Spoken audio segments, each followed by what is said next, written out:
जय हिंद साथियों। इस वीडियो के अंदर हम एयरफोर्स एक्स ग्रुप और वाई ग्रुप के अंदर आए हुए प्रीवियस ईयर्स के क्वांट के क्वेश्चन हैं और आपके साथ मैथ्स के वन बाय वन डिस्कस करेंगे और आपको बताएंगे कि क्या लेवल रहता है। जैसा कि हमने प्रीवियस ईयर सिलेबस वाले वीडियो के अंदर हमने डिस्कस किया है कि आपके साथ पूरा डिटेल के अंदर टॉपिक डिस्कस किया जाएगा, उसके साथ में प्रीवियस ईयर्स के क्वेश्चन भी डिस्कस किए जाएंगे, उसके बाद में आपके लिए फुल डिटेल प्रैक्टिस करवाई जाएगी। तो उसी सीरीज़ के अंदर नेक्स्ट वीडियो है प्रीवियस ईयर्स के क्वेश्चंस। अगर आपने सिलेबस वाला वीडियो अभी तक नहीं देखा तो आप जाके वहाँ पे ज़रूर देखिए। उसके अंदर मैंने पूरी स्ट्रेटेजी डिस्कस की है कि कैसे हम मैथ्स को टैकल करेंगे और कैसे अपने मैक्सिमम मार्क्स अचीव कर सकते हैं।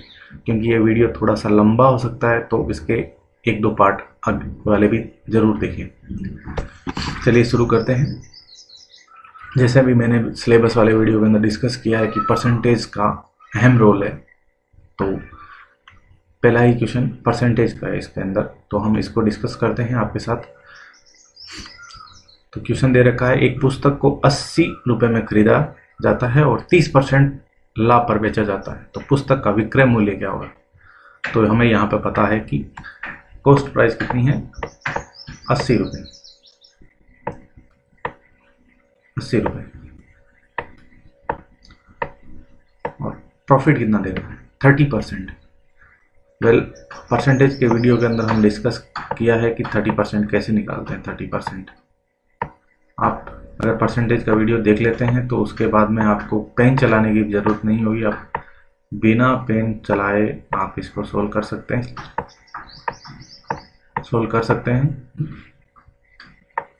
तो मैं आपको यहाँ समझाने के लिए आपके लिए लिख रहा हूँ, क्योंकि वरना मैं इसको फ्रैक्शन ऑफ सेकंड्स के अंदर आपके सामने इसको सोल्व करवा सकता हूँ। तो इसका 30% ऐसे निकलेगा, 30/100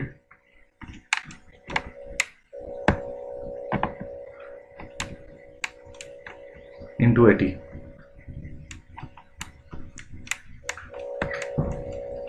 तो इसकी वैल्यू आएगी, 0 से 0 कट जाएगा, 0 से ये वाला 0 कट जाएगा,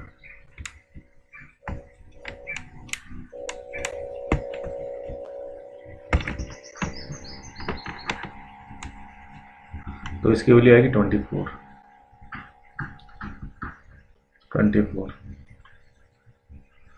तो अब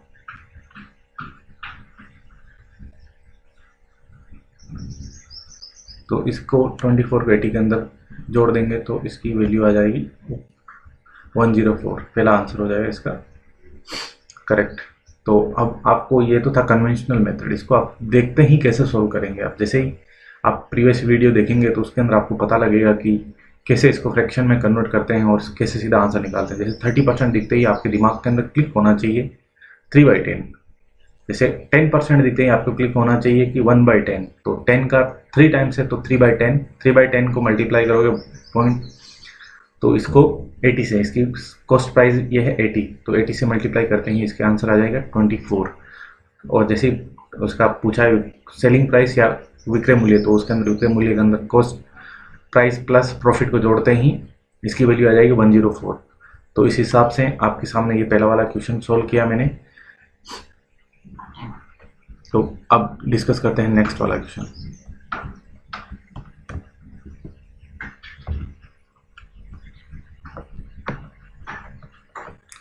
इसके अंदर दे रखा है प्रोबेबिलिटी, ये ट्रिग्नोमेट्री का क्वेश्चन, ये वाला डिस्कस करते हैं। मैंने ये भी बताया था कि सिंपल ट्रिग्नोमेट्री के क्वेश्चन आते हैं और हर साल एक दो क्वेश्चन जरूर आता है, तो उसके हिसाब से उसी सीरीज के अंदर ये वाला क्वेश्चन आया हुआ है। इसके अंदर साइन थीटा की 4/5 वैल्यू दे रखी है। इसके अंदर हम एक ट्राइंगल बनाएंगे और ट्राइंगल के अंदर हम आपको, ये थीटा होगा तो इसकी वैल्यू साइन थीटा की वैल्यू दे रखी है अपने को,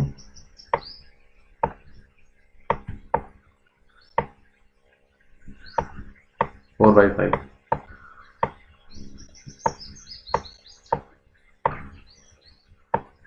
साइन थीटा की वैल्यू दे रखी है 4/5। तो आपने पूछा गया कोसेक थीटा सा, तो हमें पता है कि हमें ट्रिग्नोमेट्रिक वाला रूल पता है कि साइन थीटा क्या होता है।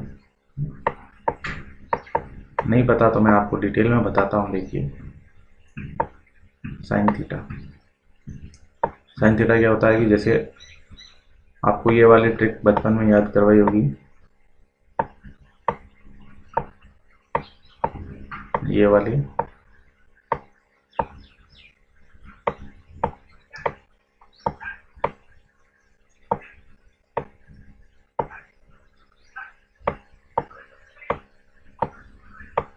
लाल बटे कक्का वाली। नहीं याद है तो मैं आपको बता देता हूँ, इसको पूरा डिटेल में एक्सप्लेन कर देता हूँ कि लाल बटा कक्का क्या है। लाल बटा क्या है? कक्का मतलब लंब बटा करण, आधार बटा करण और लंब बटा आधार। तो इसको लंब को परपेंडिकुलर बोलते हैं इंग्लिश के अंदर, करण को हाइपोटेन्यूस बोलते हैं, आधार को बेस बोलते हैं। तो उस हिसाब से इंग्लिश मीडियम के अंदर जो भी बच्चा देख रहा है उसको कोई प्रॉब्लम ना हो, इसलिए मैं पूरा एक्सप्लेन कर रहा हूँ।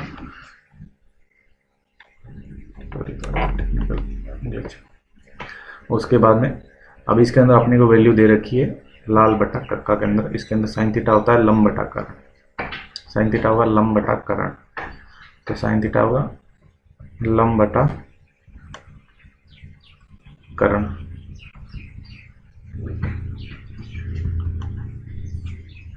साइन थीटा होगा लंब बटा करण। इसकी वैल्यू दे रखी है 4/5 अपने को। तो 4/5 देखिए, जिसके अंदर जो हम एंगल कंसिडर करते हैं ट्राइंगल का, सामने वाला जो होता है परपेंडिकुलर, इसको बोलते हैं परपेंडिकुलर या एल, लंब बोलते हैं। और ये होता है बेस या आधार,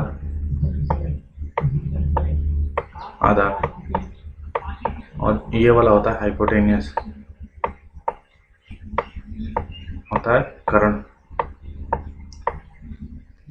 तो उस हिसाब से हम इसकी वैल्यू पुट करेंगे। तो देखिए अपने को वैल्यू दे रखी है लंब और करण की वैल्यू दे रखी है, जहाँ पर 4 और 5 इसके अंदर 4 की वैल्यू ये वाली साइड की हो जाएगी, 5 वैल्यू इस साइड की हो जाएगी। तो अपने को निकालनी है बेस की वैल्यू। बेस की वैल्यू कैसे निकालेंगे? जैसे हमें पता है ट्रिग्नोमेट्रिक का फंक्शन प्रॉपर्टीज, जब राइट एंगल ट्राइंगल होता है तो उसके अंदर करण होता है, करण का स्क्वायर बराबर √L² प्लस पाइथागोरस लगाएंगे यहाँ पे, प्लस बेस स्क्वायर। तो यहाँ पे दे रखा है L की वैल्यू कितनी दे रखी है? 16, 4 दे रखी है। 4 का स्क्वायर 16 प्लस बेस की वैल्यू निकालनी है अपने को, बेस स्क्वायर।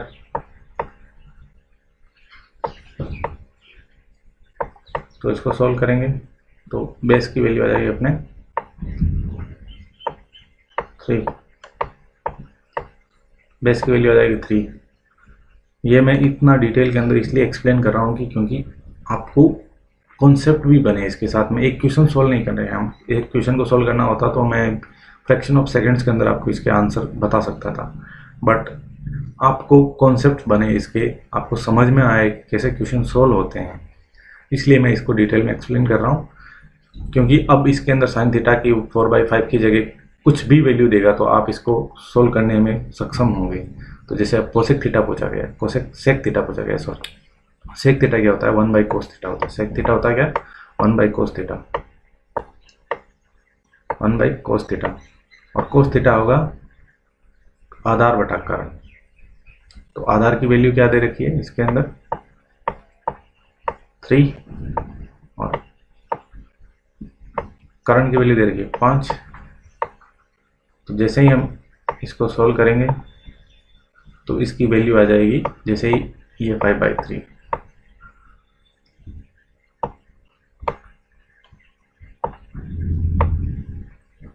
5/3। तो इसका आंसर हो जाएगा ये वाला, करेक्ट।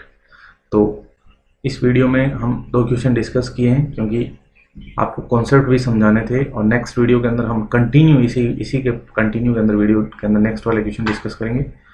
नेक्स्ट वाले क्वेश्चन, ये वाला क्वेश्चन नेक्स्ट रहेगा, ये वाला टाइम एंड डिस्टेंस वाला, इसी को कंटिन्यू ये वाला क्वेश्चन डिस्कस करते हैं।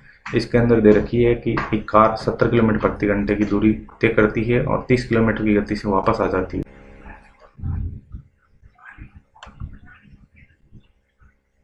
इसके लिए मैं ट्रिक बताता हूँ आपको, सीधे डायरेक्ट कैसे सॉल्व होगा ट्रिक्स के साथ। जब आने की और जाने की डिस्टेंस सेम दे रखी हो, ये जाते टाइम और ये वापस आते टाइम डिस्टेंस सेम दे रखी हो और स्पीड अलग अलग दे रखी हो, तो उस टाइम हम सीधे डायरेक्ट ट्रिक लगाएंगे इसका, 2 इंटू जाने की स्पीड a आने की speed b upon a plus b।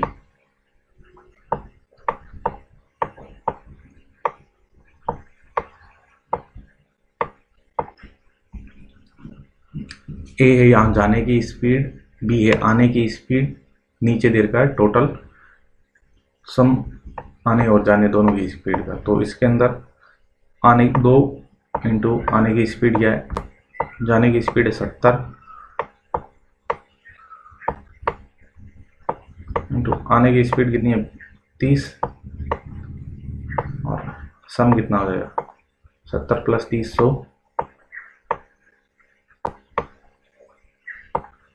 तो 100 से 100 से 2 जीरो से 2 जीरो चला जाएगा, एक ये वाला। तो इसका आंसर क्या हो जाएगा 7 3 या 21 इंटू 242, इसका आंसर हो जाएगा 42। तो इस तरह से डिस्टेंस टाइम एंड डिस्टेंस के क्वेश्चन सोल्व हो जाते हैं।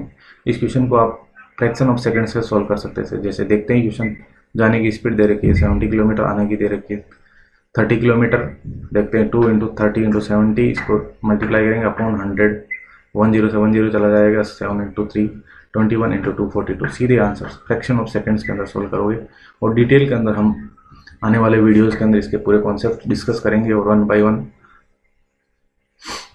तो चलिए नेक्स्ट क्वेश्चन पे चलते हैं। नेक्स्ट क्वेश्चन दे रखा है, इसके अंदर सिंप्लीफिकेशन का क्वेश्चन है और इस तरह से क्वेश्चन आते हैं, हर बार क्वेश्चन आते हैं।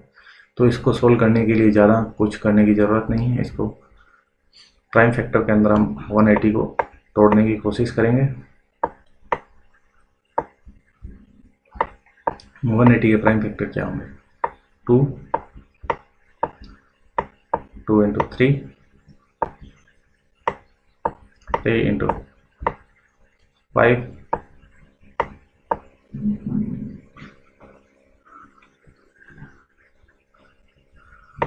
2 इंटू 3 इंटू 3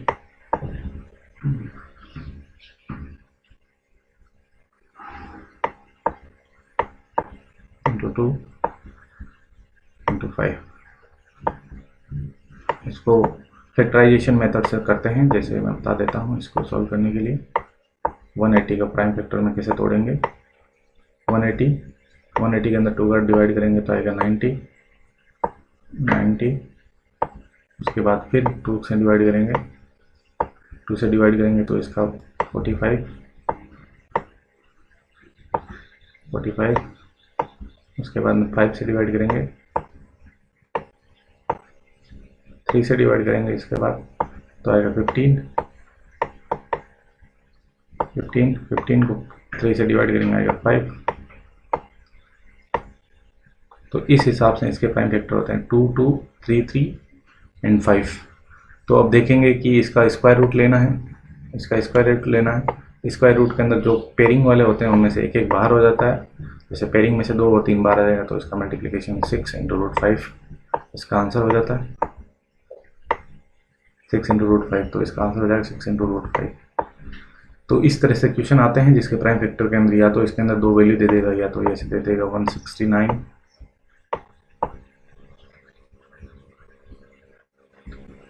ये रूट के अंदर 169 दे देगा, प्लस के अंदर इसके अंदर कुछ और वैल्यू दे देगा, x दे देगा, इधर में पूछ लेगा कुछ वैल्यू दे रखी कि इस हिसाब से सिंप्लीफिकेशन के क्वेश्चन आते हैं। और ज़्यादा हार्ड क्वेश्चन नहीं होते सिंप्लीफिकेशन के, आप देखते ही आंसर लगा सकते हो। जैसे 180 का पता है, देखते ही इसके अंदर ऑप्शन से भी कर सकते हैं। देखिए 9 का स्क्वायर होता है 81 को अंडर स्क्वायर के अंदर भेजेंगे तो 10 से मल्टीप्लाई होगा, उसका अंडर रूट के अंदर वैल्यू हो जाएगी 810। तो उसको कैसे भी नहीं हो सकता। जैसे इस हिसाब से पहला ऑप्शन हो जाएगा अपना गलत, बिल्कुल ही गलत हो जाएगा। जब जैसे फ्रैक्शन ऑफ सेकंड में आपको एलिमिनेशन मेथड भी बताऊंगा, इसके अंदर एलिमिनेशन मेथड से कैसे एलिमिनेट कर सकते हैं। अब जैसे अब 12 का स्क्वायर अपने को पता है 144 होता है, 144 को अंडर रूट के अंदर भेजेंगे तो इसकी वैल्यू हो जाएगी 1220 रुपये, 1220 हो जाएगी इसकी वैल्यू। तो वो भी 180 से बहुत ज़्यादा है, तो इसको आप नहीं कर सकते। उसके बाद में 18 वाला तो कैसे भी नहीं हो सकता। तो इस हिसाब से अपना ऑप्शन केवल एक ही बचता है जिसको हम ऑप्शन मेथड से भी एलिमिनेट कर सकते हैं। चलिए नेक्स्ट क्वेश्चन पे चलते हैं। नेक्स्ट क्वेश्चन परसेंटेज का है, इसको भी हम सोल्व करते हैं। तो सीधे हम इसको सोल्व कर सकते हैं, कुछ करने की ज़रूरत नहीं। 18% पूछा है इसका 7000 का, 7000 का 18% पूछा है, 7000 सीधे 7000 इंटू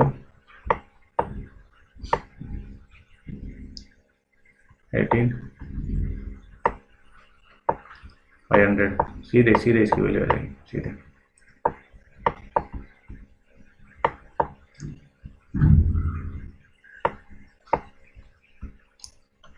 सत्तर इंटू 18 को मल्टीप्लाई करना है, आप 70 इंटू 18 को मल्टीप्लाई कीजिए, 70 इंटू 18 को मल्टीप्लाई करेंगे तो 1260 इसकी वैल्यू।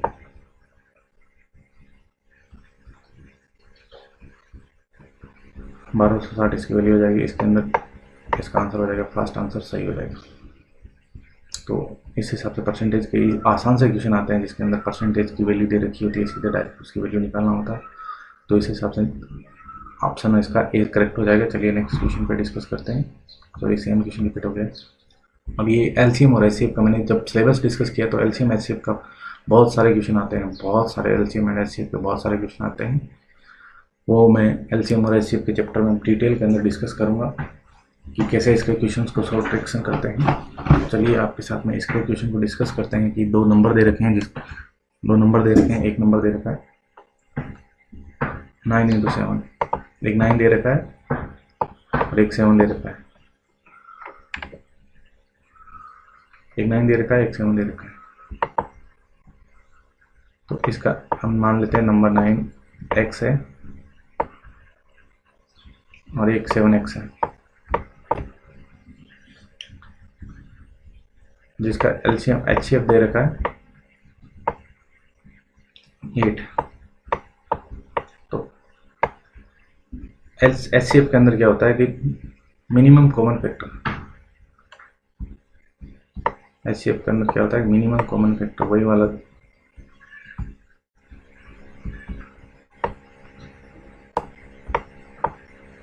एचसीएफ क्या होता है मिनिमम कॉमन फैक्टर वाला, जिसके अंदर कॉमन फैक्टर होगा वही एचसीएफ होगा। जिसके अंदर देखिए 9 और 7 के अंदर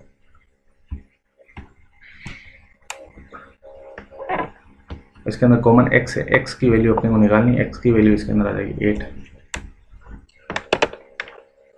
x की वैल्यू इसके अंदर आ जाएगी 8। तो 8 से मल्टीप्लाई करेंगे इसको, 9 को 8 से मल्टीप्लाई करेंगे तो 72 आ जाएगा और 7 से मल्टीप्लाई करेंगे तो 56 आ जाएगा। इसका ऑप्शन डी हो जाएगा, ऑप्शन डी इसका करेक्ट हो जाएगा, डी इसका करेक्ट हो जाएगा। तो एचसीएफ तो इसको हम डिटेल के अंदर डिस्कस करेंगे एचसीएफ और एलसीएम वाले चैप्टर के अंदर, क्योंकि उसके अंदर बहुत सारे कॉन्सेप्ट सीखने को मिलेंगे। एचसीएफ और एलसीएफ के क्वेश्चन को फ्रैक्शन ऑफ सेकंड्स के अंदर मैं सोल्व करना सिखा दूंगा। इसके अंदर केवल इतना ही है कि अभी इस क्वेश्चन के अंदर इतना ही पूछा हुआ है, तो उसके हिसाब से चलिए हम आगे नेक्स्ट वाले क्वेश्चन में पढ़ते हैं। अब इसके अंदर सीरीज के अंदर दे रखा है, सीरीज का क्वेश्चन है जो मैं बताया था, सीरीज का क्वेश्चन आते हैं ये करा। तो इसके अंदर 3 + 6 + 9 प्लस इसका आंसर हो जाएगा +3 इंक्रीज हो रहा है, तो +3 इंक्रीज हो रहा है तो इसका आंसर हो जाएगा 12 + 15। तो इसके अंदर नेक्स्ट टर्म आ जाएगी सीरीज के अंदर 12। तो इसी के अंदर एपी जीपी के ऐसे ही क्वेश्चन आते हैं जिसके अंदर या तो मिड में सीरीज का वैल्यू पूछेगा। तो इसके अंदर कॉमन डिफरेंस हमने निकाल लिया, 3 का आ रहा है, 3 का आ रहा है तो 9 + 3 12 हो जाएगा। और चलिए नेक्स्ट वाला क्वेश्चन पे आते हैं। और ये रहा, ये वाला अच्छा क्वेश्चन है एलसीएम एचसीएफ का। चलो इसको हम डिस्कस करते हैं। इस क्वेश्चन के अंदर दे रखा है दो संख्याओं का अनुपात दे रखा है, रेशियो 4/5, 4:5 दे रखा है। तो इसको आगे सोल्व करेंगे, फर्दर सोल्व करेंगे। जिसका एलसीएम दे रखा है, जो दे रखा है 180 दे रखा है और पूछा है इसका दोनों का योग कितना होगा। तो इसके अंदर वैल्यू दे रखी है दो क्वेश्चन की, इसके अंदर 4/4 के अंदर दे रखी है दोनों। तो इसको हम सोल्व करेंगे आगे फर्दर। तो इसको सोल्व करेंगे तो 4 हम इसका दोनों का कॉमन फैक्टर मान लेते हैं, दोनों का 4a तथा 4b, सॉरी 5b। एक सेकंड चेंज कर लेता हूँ थोड़ा सा।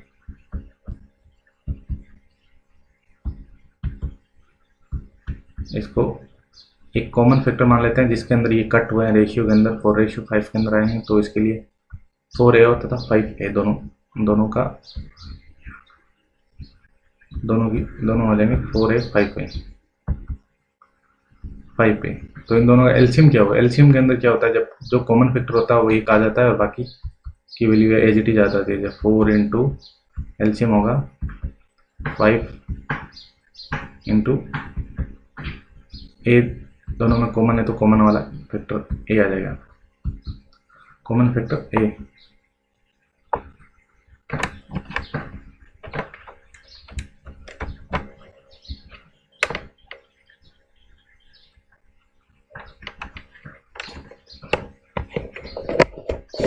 कॉमन फैक्टर ए आ जाएगा। तो इसको आपस में मल्टीप्लाई करेंगे तो देखेंगे 180। तो एक्स की ए की वैल्यू आ जाएगी इसके अंदर 9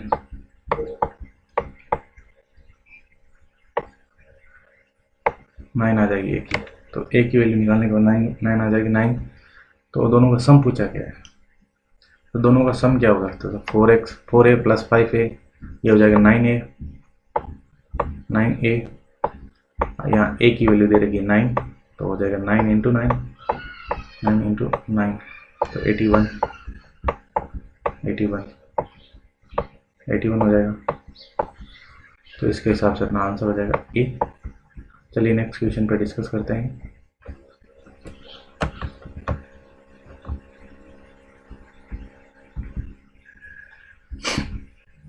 इसके अंदर पूछा गया एलसीएम पूछा गया। एलसीएम और एचसीएफ के बार के क्वेश्चन आते हैं। मैंने सिलेबस डिस्कशन में बताया था कि एलसीएम और एचसीएफ के 100% क्वेश्चन आता है। आप एलसीएम और एचसीएफ वाले चैप्टर को छोड़ के नहीं जा सकते किसी भी कंडीशन के अंदर। तो ये वाला क्वेश्चन इसी सीरीज के अंदर मैं सोल्व करवाता हूँ आपको प्राइम फैक्टर के साथ में। प्राइम फैक्टराइजेशन करेंगे तो जैसे 14 का प्राइम फैक्टराइजेशन करेंगे तो 14 को आप कैसे लिख सकते हैं प्राइम फैक्टर्स के अंदर? इसको आप ऐसे लिख सकते हैं 2 इंटू 7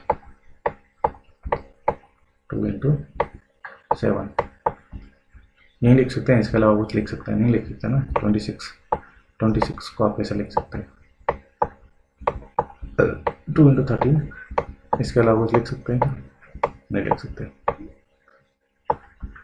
और बचा 18 को हम लिख सकते हैं प्राइम फैक्टर के अंदर 2 इंटू 3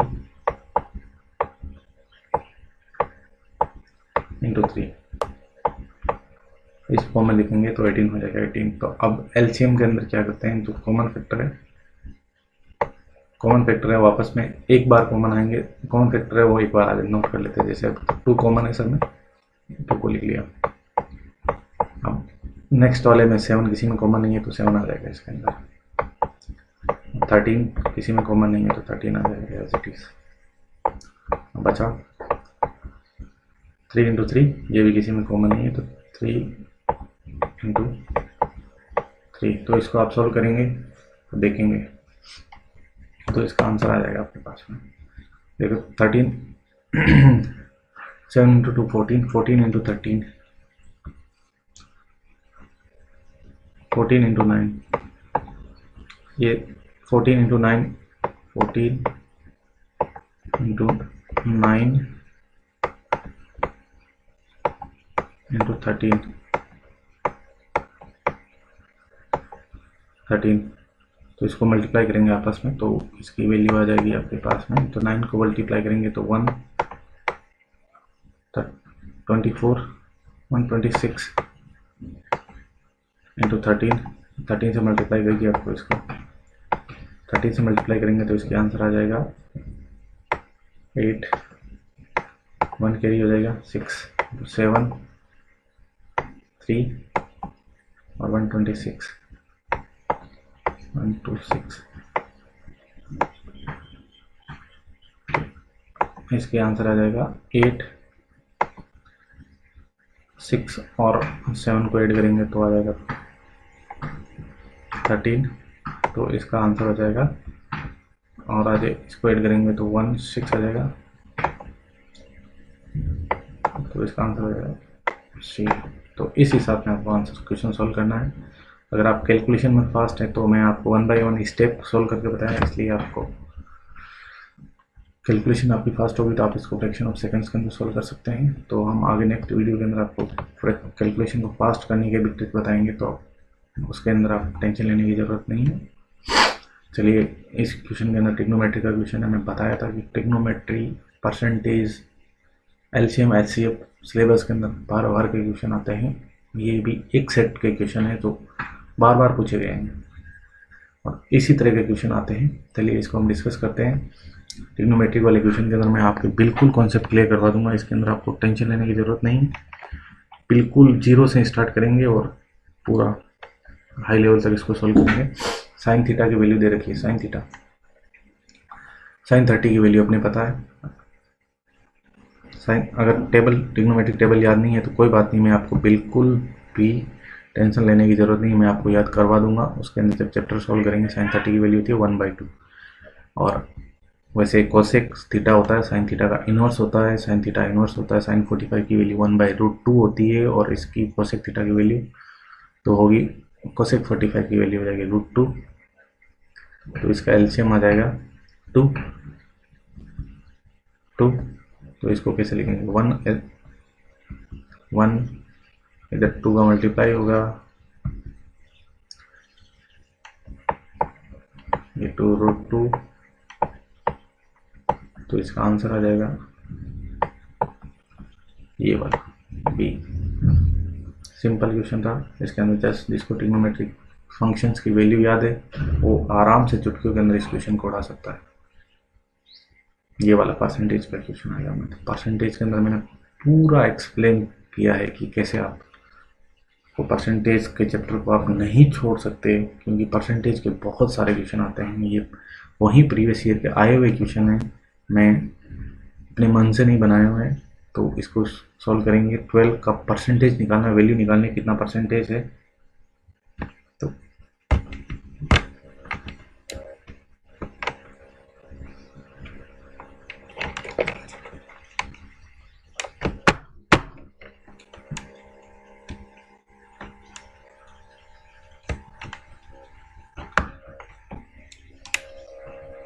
तो इसका परसेंटेज की वैल्यू निकालेंगे 12,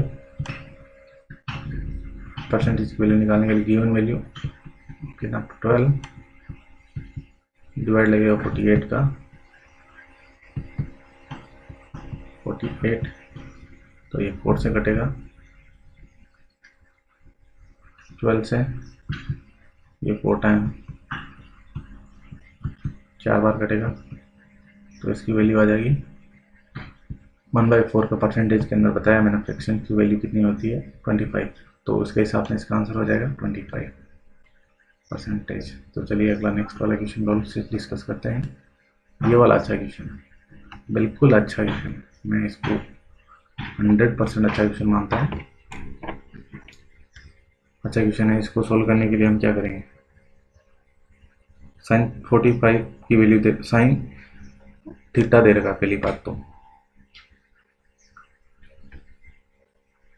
और वो भी माइनस के अंदर दे रखा है। इतना बड़ा वैल्यू आपको देख के घबराने की जरूरत नहीं है इसको।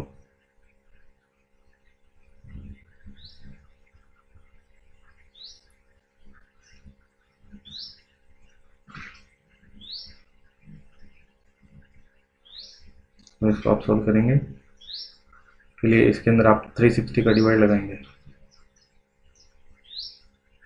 360 का डिवाइड लगाने के बाद में